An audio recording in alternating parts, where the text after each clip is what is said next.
Hey guys, so now I'm making a video about replacing the rear shocks on my 2006 H3. You will need to remove three bolts to remove the rear shocks. You do not have to remove the wheels. You don't have to lift the car. You can just pop them out and pop the new ones in. It's much easier than the fronts. There's three nuts you're going to have to remove. There's two of them here on top on each side, one on each side. You don't need to hold it on top. You just unscrew these and they come out.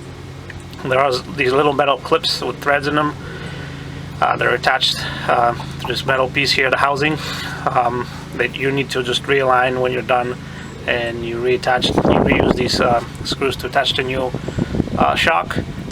So there's two on each side. I did spray everything with PB Blaster. They came out fairly easy. Just put a little pressure on it and they came out.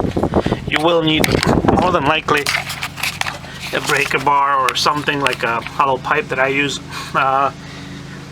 to probably break this one loose, because it's tight, it's very tight, and it's probably a lot of pressure on it.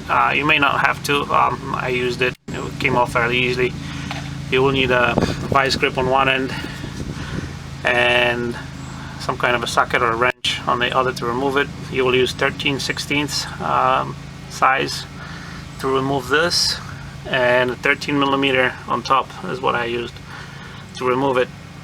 One word of advice: when you're reattaching the new shock, what I did, and I'll show you later on a picture, I piled pieces of wood here up all the way to the edge here, so that when I cut the new shock's string off and it expands, it doesn't just shoot down past this the hole for you, because you really don't have much leverage when you're under the car. And I noticed that when I was removing the other shock on the other side, which I already finished, and what happened is when I reattached it, it just expanded all the way down, and I had a little difficulty removing the two nuts on the top because this housing is in the way, and you have to end up wiggling it to the left and right in order to get a socket on to remove those bolts on the top. And I was able to move it far enough one way to where I could easily get it off, but not the other, and I was hoping to expand it up to the top here, and then just twist it all the way towards as far as I could towards the wheel. But it's just not enough leverage, and I couldn't compress it far enough. I guess if I wanted to struggle I could, but I found that it was actually just a little wiggling. If the socket is a little short enough, I could have squeezed it in between this and the bolt, and I was able to remove it, so it'll be okay. But when you're installing the new ones, you don't really want to have to play with compressing it. So again, I put the wood all the way up to here, let it expand, and it worked out perfectly. I just slid this bolt right through it when I was done. And I'll show you when I get to it. I'll show you exactly how it looked, and I'll try to record more as I remove the pieces, and show you guys, see if I can help you do the job on your car. Another thing that I found helpful is when you're removing this bottom bolt, it's going to be in there fairly tight once you remove this cap here. So what I do is put a screwdriver here and then just use a hammer to push this thing out. It works very well. To do this, you can probably force it out if you wiggle it hard enough. I mean, it's not really that tight, but I find this to be easiest. Hey guys, again, so here's the two shocks I removed that came with the car. Now my shocks are and the car is almost 10 years old, and they're still original, so I knew it was time probably to replace.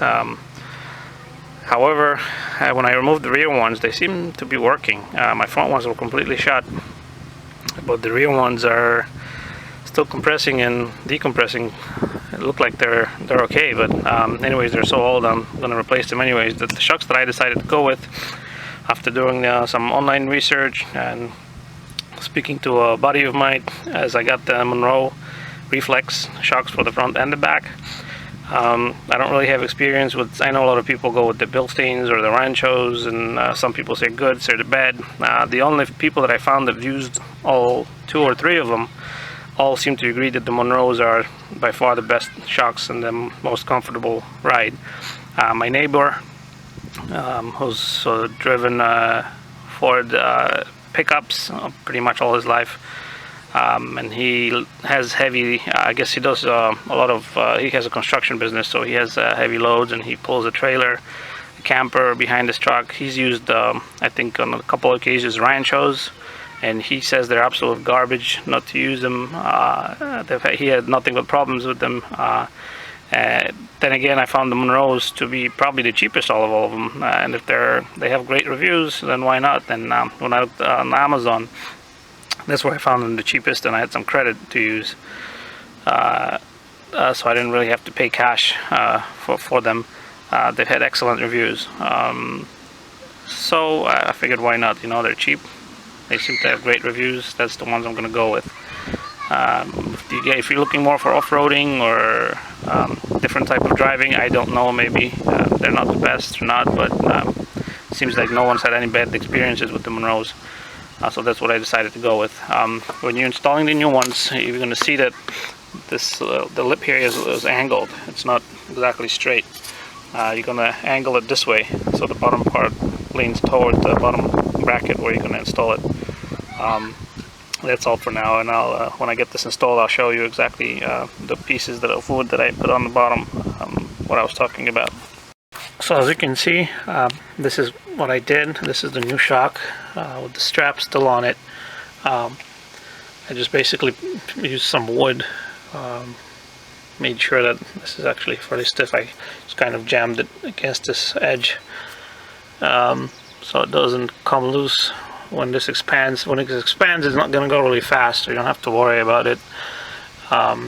Just jam it, you know, shooting past your destination.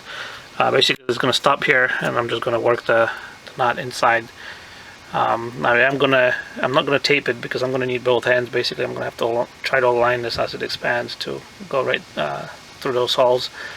And I'll show you when it's all done. Thanks. So as you can see, I cut the strap. I used my hand just to direct it right into the slot, and as it was expanding, I pushed the pin through. You can see it went all the way through. I probably won't be able to push it any farther with my hand.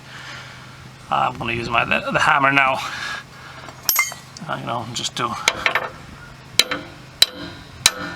tap it gently. I'm using my left hand, so it's still went fairly easily. You know what actually I'm going to have to do is I'm going to push this back out because it's going to be easier to screw from this side than to try to actually you know what, I'm trying to think which will be easier. Yeah, I'm probably going to end up pushing it back out, putting the nut on the other side, and then screwing it on from this end. But as you can see, pretty much done. I've already attached the top part. I'm going to attach this, remove the strap, and I'm all done. Thanks guys for watching. Any questions, post in the comments below.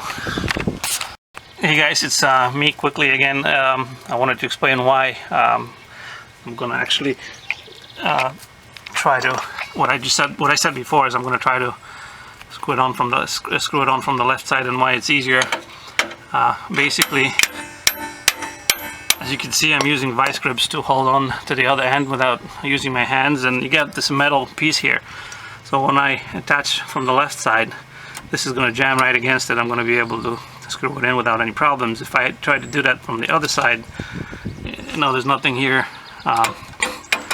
to put a stop to the other end just spinning, and that's what makes it easier doing it from that end instead of this one. Thanks again.